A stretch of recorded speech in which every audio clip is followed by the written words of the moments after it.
Hello and welcome back. This is Braemar, and today we're going to be playing even more Conflict of Nations World War III. I have some small information for you today that might elevate your gameplay if you're someone new to the scene. I've noticed some key details that I think will help you make better informed decisions. I'll start off with what I think is the easiest to understand, the game messages. Under the Diplomacy tab, you can go to Messages and Trade, and here you can have conversation with individuals. Do not underestimate the power of the pen. Talk to people, get a trust and a dialogue going. Most people love it. You can have a full coalition and still have a right of way with other players. That's what I call a soft alliance. Even spicier than getting soft alliances with players and building a coalition, you can start a new conversation with somebody else. This is only available in the mobile phone, so I highly suggest you use this option.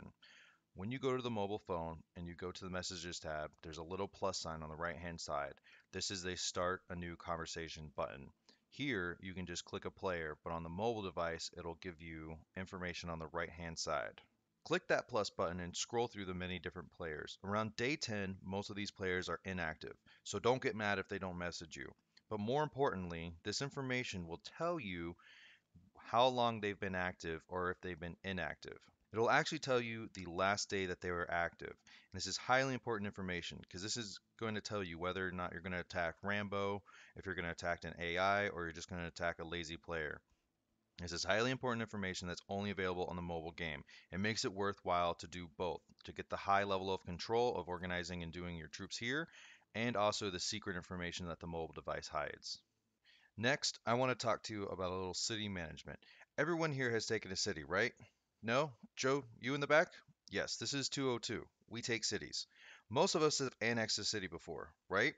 Well, what if you don't have the resources? Which is most every time.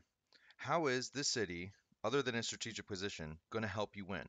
First, you need to reduce the costs. If you have no plans on annexing a city and you just need to clear it of junk, most of these cities I've actually already broken down and cleared, and there's nothing available in them. I don't believe you can destroy docks like this harbor, but you will see when you click on an army base or something you don't need that you can demolish this.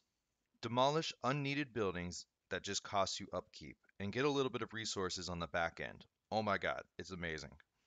Now, there are underground bunkers from taking a capital or airstrips that are in need of repair.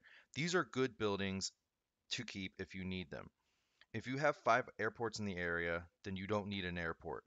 Bunkers help with morale, so if you're struggling, keep it. The last thing I want to touch base on is your capital. A lot of times when you start the game, your capital will be located on a coastal city. Most new players I found leave their capital open. Never do this, especially during large war efforts. If you lose your capital, you must first rebuild it. It is the most important thing. But during that time, you will suffer a massive morale penalty. If you have cities you've recently taken, they will turn rogue soon because your morale will not be high enough to break the 35%, like we've previously talked about. To help avoid this, protect your capital. Moving your capital takes little resources and you can easily set yourself up for success. You want to click on a city, click on construction, and then relocate capital. It just takes some money and manpower. Now, onto troops. So I just have a small amount of information here, mainly officers. I highly recommend that you make a seasoned veteran and an aerial ace. These guys are super cheap to research, but kind of expensive to build, but you only need one to make a staggering difference. While we're here talking about research, I want to touch base with what I think are great opening technologies. Most people know basic infantry takes no time at all to finish, but did you know that corvettes and air superiority units take the same amount of time? And then some things, like anti-aircraft, which no one builds but should, also take about 30 minutes. I personally open with air superiority units and infantry when I'm starting a game.